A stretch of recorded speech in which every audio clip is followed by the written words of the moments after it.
आज आपण गिलक्यांपासून भरीत तयार करणार आहोत। आजची ही रेसिपी तुम्ही यापूर्वी कधीही कुठेही बघितलेली नसेल। आजची ही आपली तयार होणारी भरिताची रेसिपी चवीला अप्रतिम तयार होणार आहे। चला तर आपण रेसिपीला सुरुवात करूया। इथे बघा, साहित्यामध्ये मी एक मध्यम आकाराचा कांदा घेतलेला आहे, 7 ते 8 लसूण पाकळ्या घेतलेल्या आहेत, एक आल्याचा तुकडा घेतलेला आहे आणि इथे 8 ते 10 हिरव्या मिरच्या घेतलेल्या आहेत, तसेच कोथिंबीर घेतलेली आहे। इथे मी शेंगदाणे भाजून त्याची भरड तयार करून घेतलेली आहे। आपण यामधले 2 ते 3 चमचे भरड वापरणार आहोत। मिक्सरच्या भांड्यामध्ये सर्वात आधी आलं, लसूण, हिरव्या मिरच्या आपल्याला टाकून घ्यायच्या, तसंच कोथिंबीरसुद्धा। हिरव्या मिरचीचं प्रमाण इथे मी थोडं जास्त ठेवलेलं आहे, कारण हे भरीत छान झणझणीत असं चवीला खूप छान लागतं। तर इथे आपण कांदा हा कच्चाच वापरणार आहोत। इथे कांद्याचे मोठे काप करून घेतलेले आहेत आणि पल्स मोडवर आपण हे फिरवून घेतलेलं आहे। जास्त आपल्याला अजिबातही हे बारीक करायचं नाही, जाडसरच आपल्याला ठेवायचं आहे। आता गिलके धुवून स्वच्छ पुसून घेतलेले आहेत, त्याचा सुरुवातीचा आणि मागचा भाग काढून घ्यायचा आणि इथे बघा, हे जाडसर मी इथे काप करून घेतलेले आहेत। आता हे तयार केलेले काप आपल्याला मिक्सरच्या भांड्यामध्ये टाकून घ्यायचे आहेत आणि हे सुद्धा आपल्याला पल्स मोडवरच फिरवून घ्यायचे आहेत। हे सुद्धा अजिबातही आपल्याला बारीक करायचे नाहीत, पण काही यामध्ये असे जाड तुकडेसुद्धा राहायला नकोत। तर यामध्ये पाणी आपल्याला अजिबातही वापरायचं नाही, आपल्याला हे असेच फिरवून घ्यायचे आहेत। इथे बघा, मी मोठे मोठे असे काप करून घेतलेले आहेत।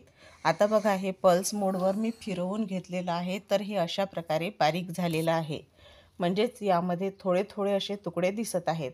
तर आता भरीत फोडणीची सुद्धा तयारी करून घेऊया। तर भांड्यामध्ये तेल टाकून घेतलेलं आहे आणि इथे माझे पूर्ण गिलके मिक्सरमधून बारीक करून झालेले आहेत। तेलसुद्धा गरम झालेलं आहे, त्यामध्ये मोहरी, जिरं टाकून घेणार आहे। आता इथे बघा, मोहरी फुटल्यानंतर जिरं टाकलेलं आहे आणि त्यानंतर आपण जे वाटण तयार केलेलं आहे, कांदा, हिरवी मिरची, लसूण, तर ते आता वाटण आपल्याला यामध्ये घालायचं आहे। म्हणजेच ही पूर्ण जाडसर असं वाटण आपण तयार केलं होतं ते। तर पूर्ण हे वाटण थोडं परतून घेतलेलं आहे, कारण आता आपण हा कांदा, लसूण पूर्ण याचा जो कचवटपणा आहे तो निघून जायला पाहिजे। तर त्यासाठी हे वाटण थोडं परतून घ्यायचं। आता यामध्ये 1 चमचा गरम मसाला तसंच हळद घालून घेणार आहे। आता इथे आपण यामध्ये याशिवाय दुसरे कुठलेही मसाले वापरणार नाही आहोत। आता छान हे मसाला, हळद परतून झाल्यानंतर जे बारीक करून घेतलेले गिलके होते आपण ते घालून घेणार आहोत आणि यामध्ये त्यानंतर आपण शेंगदाण्याचं कूटसुद्धा घालून घेणार आहोत। टाकलेले हे गिलके छान या आपण तयार केलेलं जे वाटण आहे त्यामध्ये परतून घ्यायचे आहेत आपल्याला तेलामध्ये। आता अधूनमधून आपल्याला हे परतत राहायचे आहेत, सुरुवातीला आपण यावर झाकण ठेवणार नाही आहोत।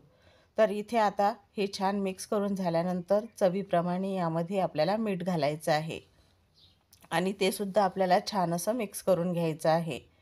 आता आपण जे गिलके धुतलेले होते तर ते आपल्याला कापण्याच्या आधीच धुवायचे आहेत। गिलके कापल्यानंतर आपल्याला अजिबातही ते धुवायचे नाही, ही एक महत्त्वाची टीप लक्षात ठेवायची। आता यामध्ये मी शेंगदाण्याची जी भरड तयार केलेली होती ती भरड टाकून घेतलेली आहे। जास्त शेंगदाणे आपल्याला बारीक करायचे नाही, थोडी जाडसरच भरड ठेवायची आहे।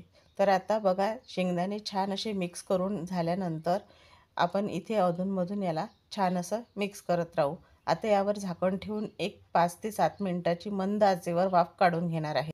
तर आता इथे झाकणसुद्धा काढून बघूया। तर बघा, भरीत आपला आता अगदी खाण्यासाठी तयार झालेला आहे। मंडळी, नक्की रेसिपी ट्राय करून बघा आणि रेसिपी आवडल्यास चॅनललासुद्धा नक्कीच सबस्क्राईब करा। पुन्हा अशाच उपयुक्त रेसिपीसोबत आपण भेटूया। तोपर्यंत धन्यवाद।